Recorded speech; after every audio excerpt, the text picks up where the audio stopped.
Welcome to garlic kitchen show. இன்றைக்கி நான் ஷோவில் என்ன செஞ்சுருக்கேன்னா பருத்திப்பால். இன்றைக்கி பருத்திப்பால் செஞ்சுருக்கேன். ஸோ அதை நான் எப்படி செஞ்சேங்கிறத வாங்க வீடியோக்குள்ளே போய் பார்க்கலாம்.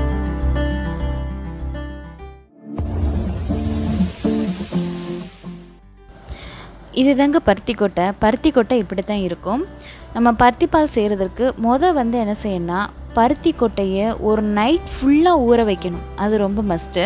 அது நல்லா ஊறணும். அப்போ எவ்வளோக்கு எவ்வளோ அது நல்லா ஊறுதோ அந்த அளவுக்கு நம்மளுக்கு பருத்திப்பால் கிடைக்கும். ஸோ இது நல்லா ஊறிடுச்சு. நான் ஒரு நைட் ஃபுல்லாக நல்லா ஊற வச்சுட்டேன்.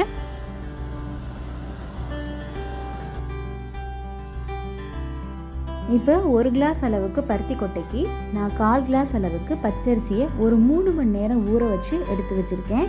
இப்போ அதை நம்ம அரைச்சிடலாம். அரை மூடி துருவின தேங்காய் எடுத்திருக்கேன். அதுக்கப்புறமா 1/4 கிலோ அளவுக்கு வெல்லம் அல்லது உங்களுக்கு கருப்பட்டி இருந்தால் கருப்பட்டி சேர்த்துக்கலாம்.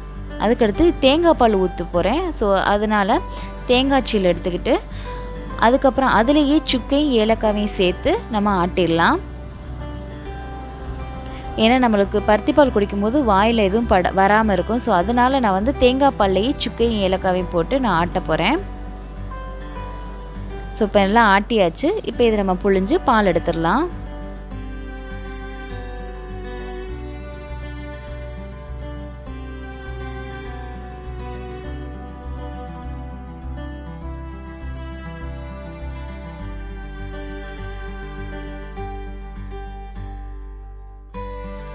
இந்த தேங்காய் பால் நல்லா நம்ம புழிஞ்சு எடுத்தாச்சு. அதுக்கப்புறமா நம்ம பச்சரிசியை நம்ம ஆட்ட ஆரம்பிச்சிடலாம். பச்சரிசியை 3 மணி நேரம் ஊற வச்சு எடுத்திருக்கேன். ஸோ இதை நம்ம மிக்சியில் போட்டு ஆட்டிடலாம். ரொம்ப பேஸ்ட் மாதிரி ஆட்டிடாமல் லைட்டாக குறைன்னு ஆட்டுங்க. அதாவது எப்படி இருக்குன்னா ஆப்பமாவுக்கு ஆட்டுவோம் இல்லையா, ஸோ அந்த பதத்தில் இருக்கட்டும்.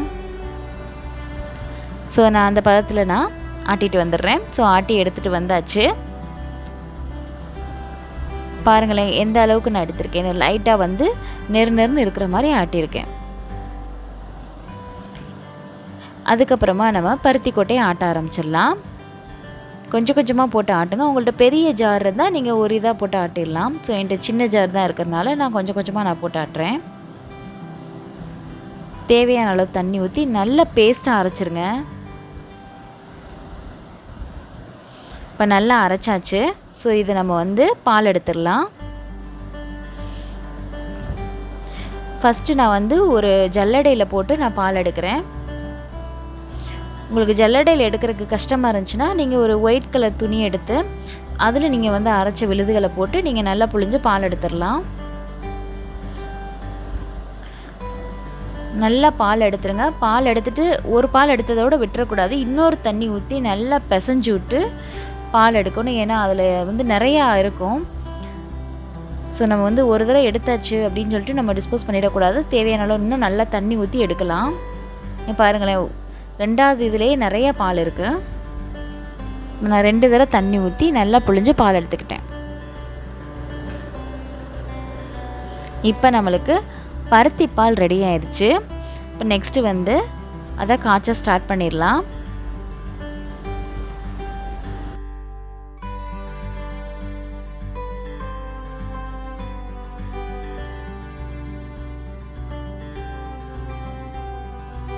இப்போ நான் அடுப்பில் பாத்திரம் வச்சாச்சு. இப்போ அதில் நான் ஊற்றும் போது நம்ம டீ வடிகட்டுவோம் இல்லையா, அந்த வடியில் நம்ம ஊற்றுறேன். ஏன்னா அது மேற்கொண்டு அதில் டஸ்ட்டு இருக்கும். நம்ம ஒரு 2 தடவை நம்ம வடிகட்டினா தான் அது முழுமையாக அதோட சக்கெல்லாம் நீங்கும். பாருங்களேன், ஒரு தடவை வடிகட்டுவோம், அடுத்த தடவை பாருங்களேன் எவ்வளோ டஸ்ட் அதுலேருந்து வருதுன்னு. நல்லா எல்லாத்தையும் நம்ம ஃபில்ட்ரு பண்ணி எடுத்துக்கலாம்.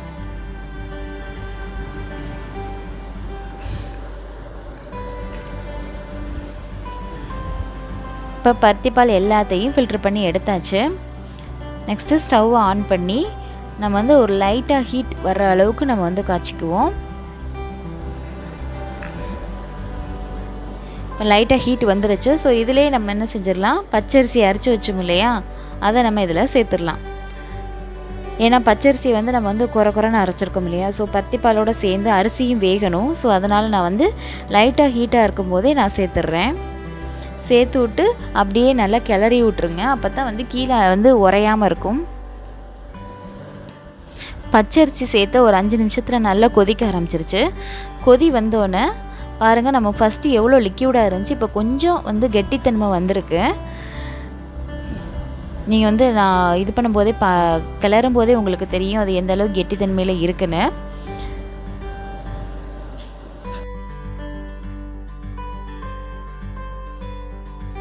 இந்த ஸ்டேஜில் நான் வந்து பருத்திப்பாலுக்கு தேவையான அளவு வெல்லம் சேர்க்க போகிறேன். உங்களுக்கு எந்த அளவுக்கு ஸ்வீட் தேவையோ அந்த அளவுக்கு நீங்கள் வெல்லம் சேர்த்துக்கோங்க. என்கிட்ட சுத்தமான வெல்லம்னால நான் டைரெக்டாகவே சேர்த்துக்கிட்டேன்.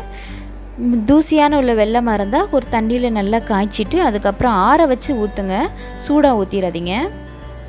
இப்போ அதுக்கப்புறம் நம்ம புழிஞ்சு வச்சுருந்தோம் இல்லையா தேங்காய் பால், அது சுக்கு ஏலக்காயெல்லாம் போட்டு ஆட்டி வச்சுருந்தோம் இல்லையா, ஸோ அதையும் இது சேர்த்துடலாம். தேங்காய் பால் சேர்க்கும்போது அந்த கெட்டித்தன்மை போய் கொஞ்சம் நல்லா லிக்யூட் ஆகும். தேங்காய் பால் நல்லா டேஸ்ட்டு கொடுக்கும். ஸோ வந்து பருத்திப்பாலில் மஸ்ட்டு நீங்கள் தேங்காய் பால் சேர்த்து குடிச்சு பாருங்கள், சூப்பராக இருக்கும். நான் இப்போ பருத்திப்பாலில் ஒரு பிஞ்ச் அளவு நான் சால்ட்டு சேர்க்குறேன். எனக்கு எந்த ஸ்வீட் செஞ்சாலும் ஒரு பிஞ்ச் அளவு சால்ட்டு சேர்த்து சாப்பிட்டா தான் எனக்கு ரொம்ப பிடிக்கும். ஏன்னா அப்போ தான் அந்த ஸ்வீட்டோட டேஸ்ட் வந்து ரொம்ப சூப்பராக இருக்கும். இது வந்து ஆப்ஷனல் தான், உங்களுக்கு தேவைன்னா போடுங்க, இல்லைன்னா தேவையில்லை. இப்போ இந்த ஸ்டேஜில் ஸ்வீட் எந்த மாதிரி இருக்குது அப்படிங்கிறத நம்ம செக் பண்ணி பார்த்துக்கலாம். அப்போ தான் நம்ம தேவைப்படும் போது நம்ம ஸ்வீட் போட்டுக்க முடியும். ஸோ எனக்கு வந்து ஸ்வீட் வந்து கரெக்டாக இருக்குது. ஸோ அதனால் நான் வெல்லம் சேர்க்க போகிறதில்ல.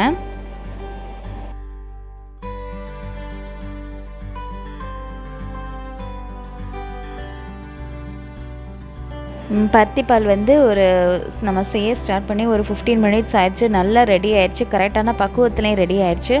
பருத்திப்பால் வந்து உடம்புக்கு ரொம்பவே நல்லது, அது நிறைய ப்ரோட்டீன் இருக்குது.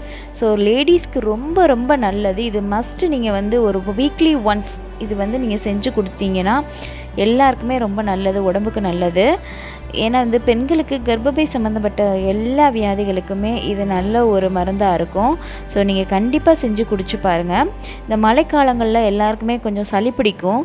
ஸோ வந்து இந்த பருத்திப்பால் வந்து சளிக்கு ரொம்ப நல்லது. ஸோ நீங்கள் கண்டிப்பாக ட்ரை பண்ணி குடிச்சு பாருங்கள்.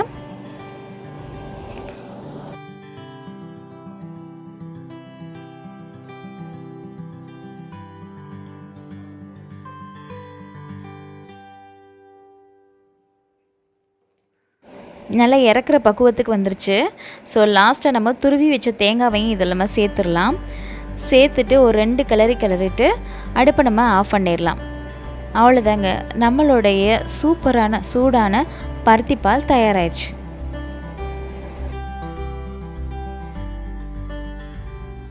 நாங்கள் இன்றைக்கி எங்கள் வீட்டில் பருத்திப்பால் செஞ்சு எல்லாருமே சாப்பிட்டு ரொம்பவே என்ஜாய் பண்ணோம். ரொம்பவும் சூப்பராகவும் வந்திருந்தது. நீங்களும் வந்து செஞ்சு சாப்பிடுவீங்கன்னு நினைக்கிறேன். ஸோ நெக்ஸ்ட்டு இதே மாதிரி ஒரு நல்ல வீடியோவோட உங்களை திரும்பவும் சந்திக்கிறேன். என்னுடைய வீடியோ உங்களுக்கு பிடிச்சிருந்துச்சுன்னா சப்ஸ்கிரைப் பண்ணுங்கள். உங்களுடைய கருத்துக்களை கமெண்ட் பாரில் மறக்காமல் கமெண்ட் பண்ணிடுங்க. தேங்க்யூ.